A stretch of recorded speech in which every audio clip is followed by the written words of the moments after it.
Okay, so today I'm talking about SEO and patents. I've been reading patents, SEO related patents for the last 15 years. And I am a law school graduate, though we didn't spend too much time with patents. I've been doing SEO since 1996.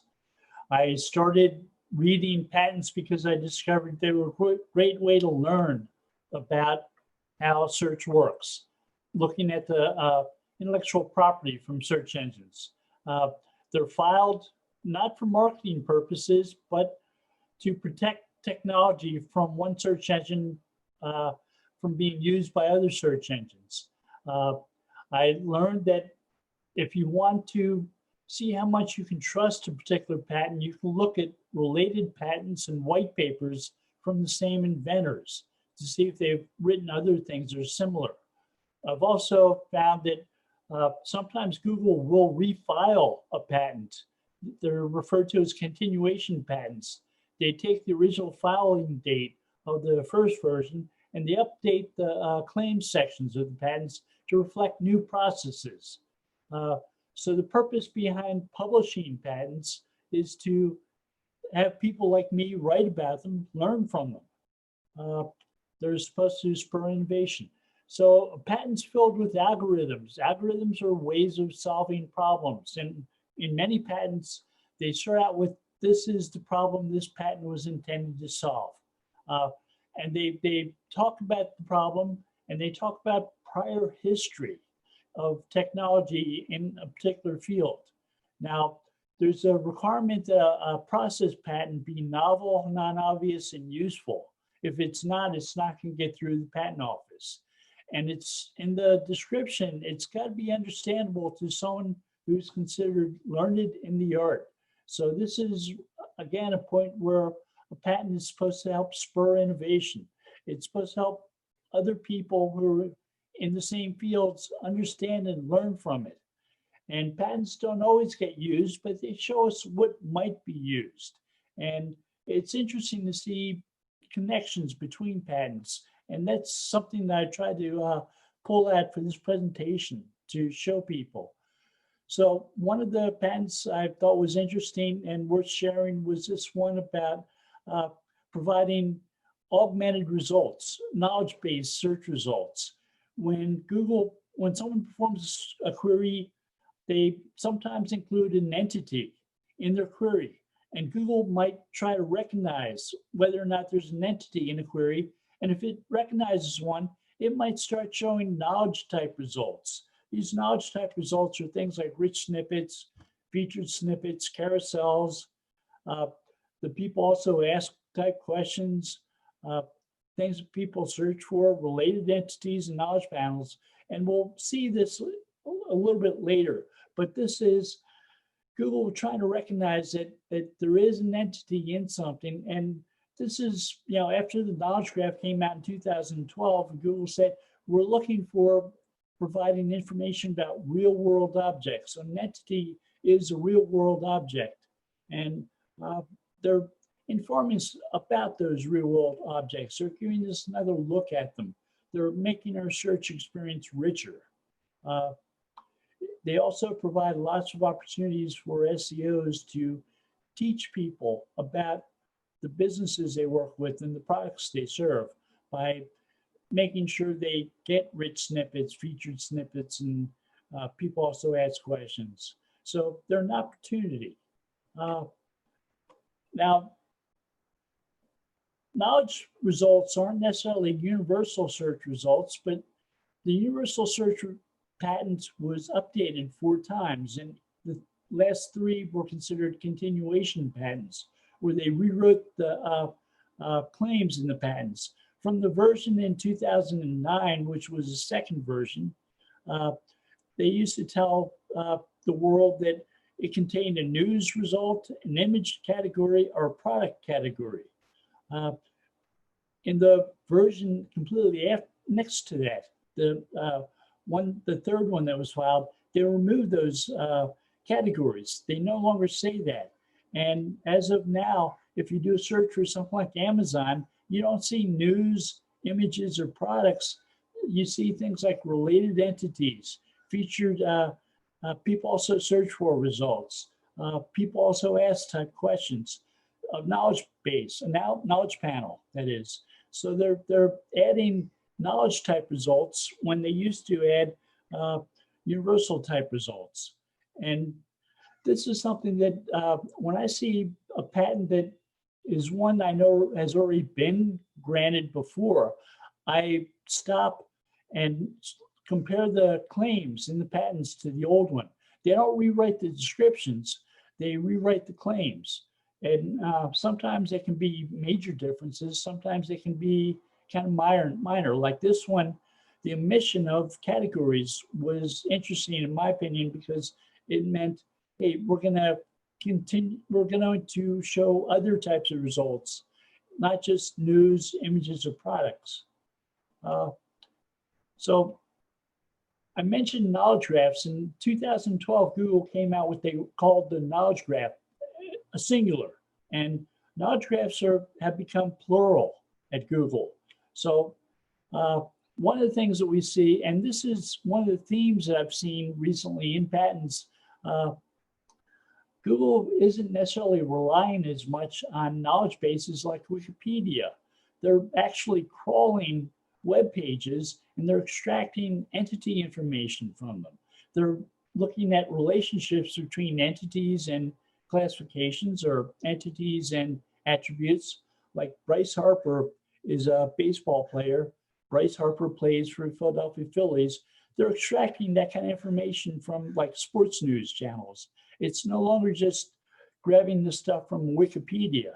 It's being able to grab it from almost anywhere. See, we have, this is a graph that's no longer a graph of web pages and links between those web pages. It's entities like Bryce Harper or the Washington Nationals, and links between those are relationships between them. They actually have numbers here, and that's important. I'll explain that in a second. But so I was saying this is a move away from Wikipedia. There's a knowledge panel here from me, and it's showing a description of me from search engine land. So it's no longer just showing Wikipedia type results, because I'm not listed in Wikipedia. But if you're a musician, you might get a description from Music Brains. If you're an actor or actress, you might, or producer of movies, you might get a description from the Internet Movie Database, IMDb. So Google's also using authoritative type sites, and sometimes these might even be your own profile page, your about page on your website. They may say, okay, this is an authoritative site about you.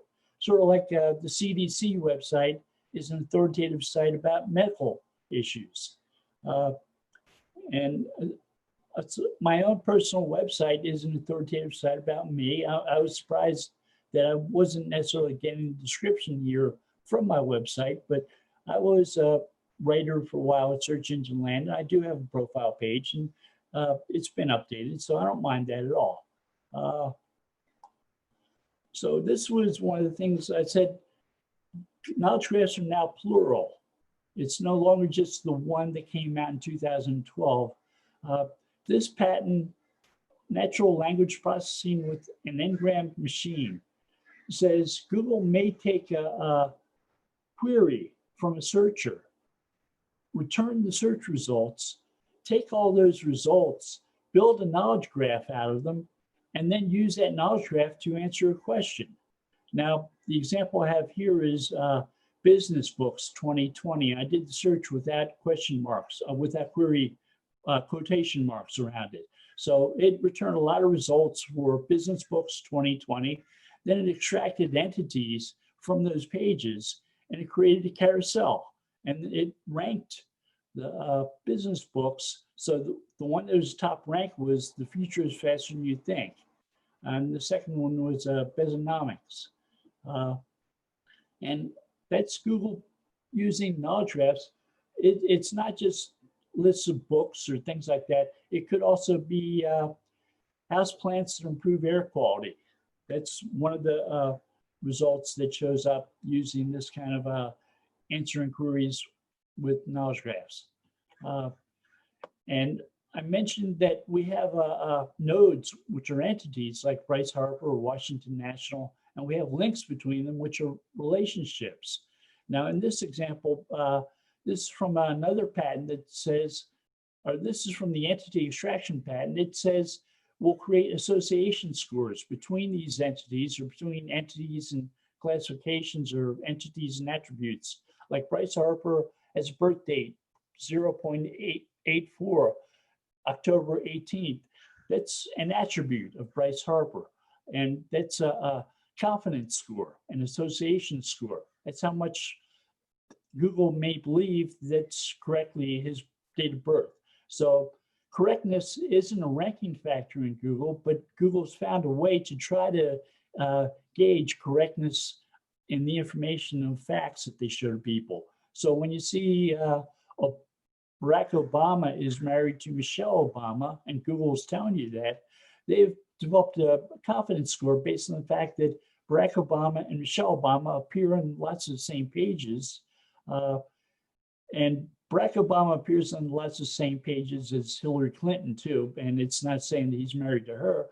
It's got more confidence because it's looking at other stuff. It's looking at statements saying like Barack Obama is married to Michelle Obama, and it's got a high association score for that. So there's a high level of confidence.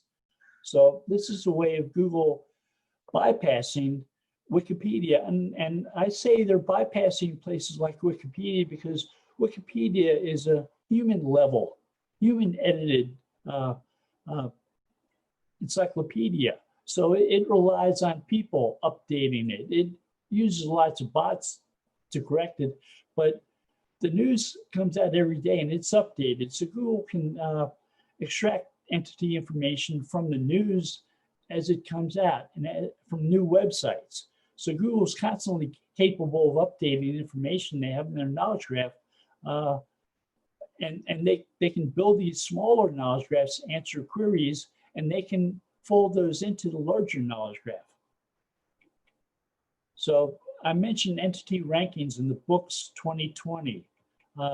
So there was a patent that just came out last month, and it was talking about using this knowledge graph type thing where it queries, it takes, it grabs the results, it builds a carousel. And this is Best Science Fiction Books of 2020, Best Houseplants for Air Quality. So it's using, the second one, it's using an attribute of those houseplants. They improve air quality. So it's not just the date. And I've tried this with a number of different types of entities to see how well it works. It doesn't work all the time. Sometimes you do one of these queries and you get a featured snippet instead of a carousel of results. But it's kind of fun to experiment with. And another thing I tried, I'm going to share these slides, and I've included the blog post I wrote about the patent and the patent itself.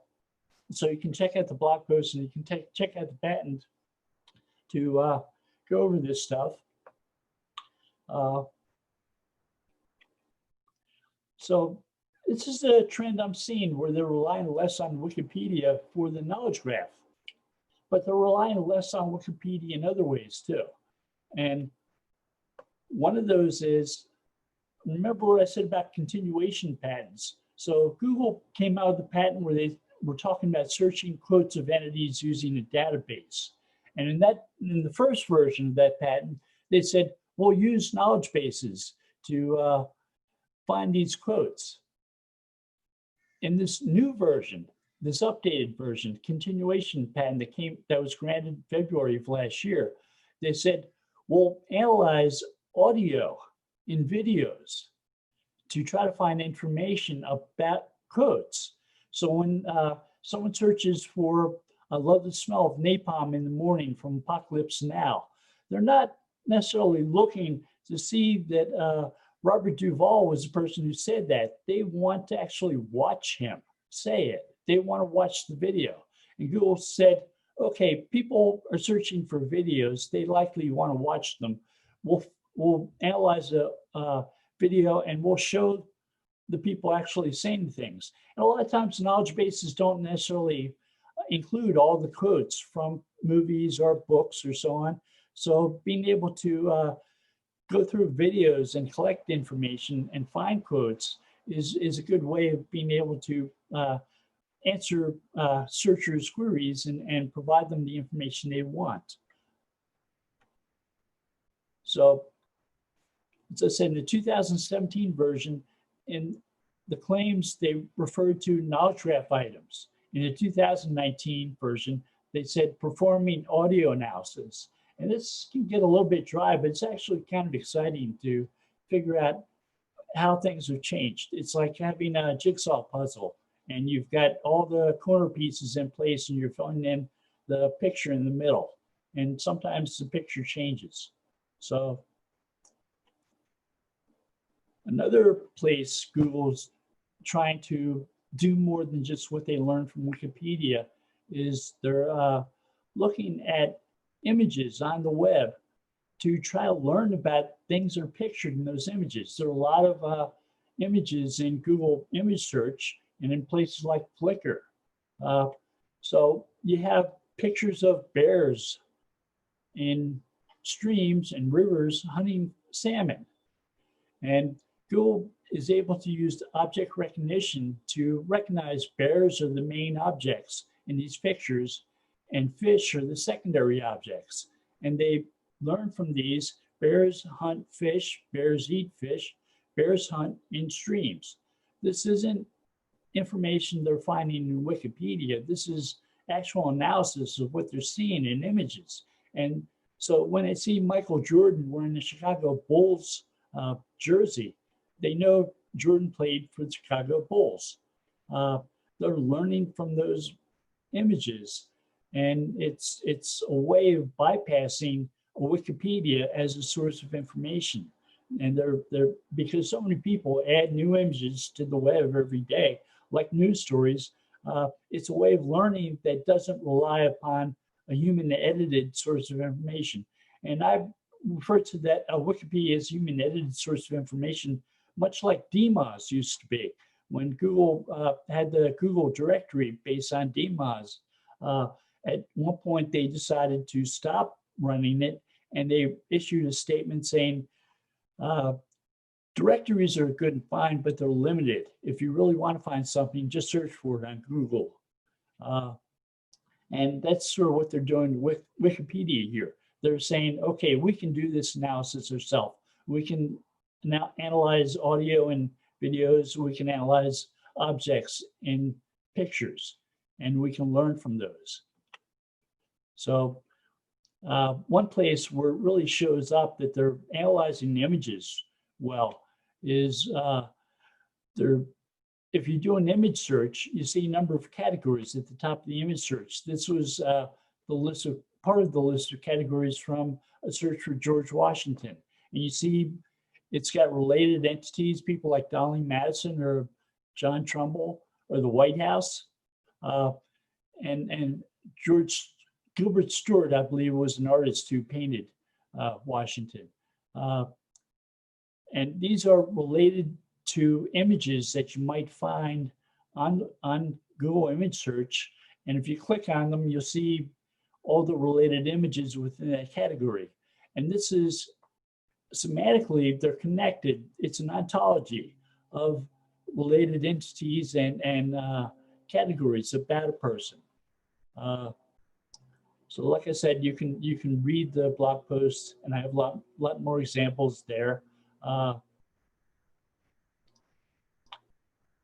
What this kind of categorization brought to mind was another patent that came out that talked about classifying websites. And this was a patent I wanted to end this presentation with because it was one of the more interesting ones. It tells us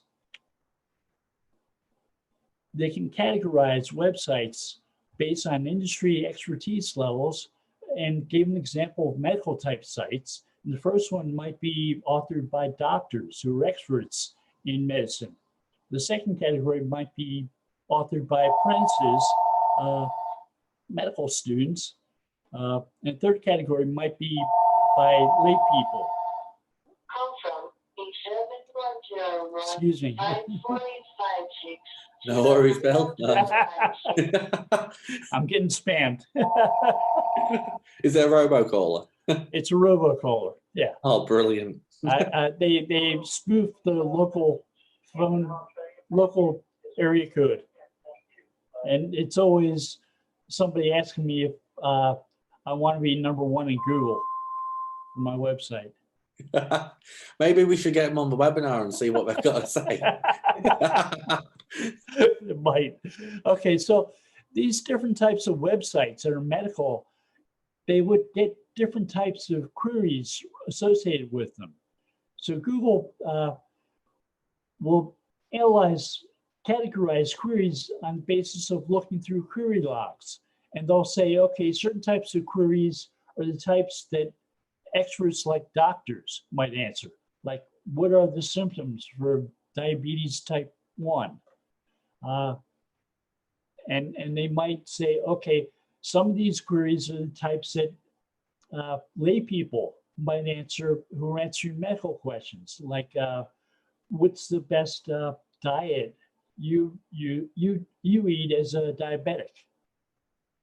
And so this sort of makes it easier for Google to limit where they're looking for an answer for a query, and they'll get the how do you treat diabetes type 1, and they'll say, okay, we'll just look through the websites that are categorized as expert websites. So it makes Google more efficient, this work to categorize them. There's some steps that Google takes, and my write-up of the patents and the patent will explain that in more detail. But one of them is that Google says we're using information retrieval scores and authority scores like PageRank to rank pages, but before we rank them, they have to meet certain thresholds of quality. And these are the thresholds of quality that we see, like Amit Singhal wrote up in the More Guidance on Building High Quality Websites, where he asked 23 questions about whether or not a website was high quality, like would you trust this site with your credit card? So there's thresholds of quality the site needs to meet to be able to rank well for one of these queries. And this does make Google more efficient. And so there were a lot of patents. I tried to limit which ones I presented to draw some of those connections, like the disappearance of Wikipedia, and Google relying more on its own analysis. So we're seeing more knowledge-based type stuff. We're seeing more machine learning, like that website categorization. They're using a feature analysis with neural networks to try to understand websites better. And that's all the patents I'm including today.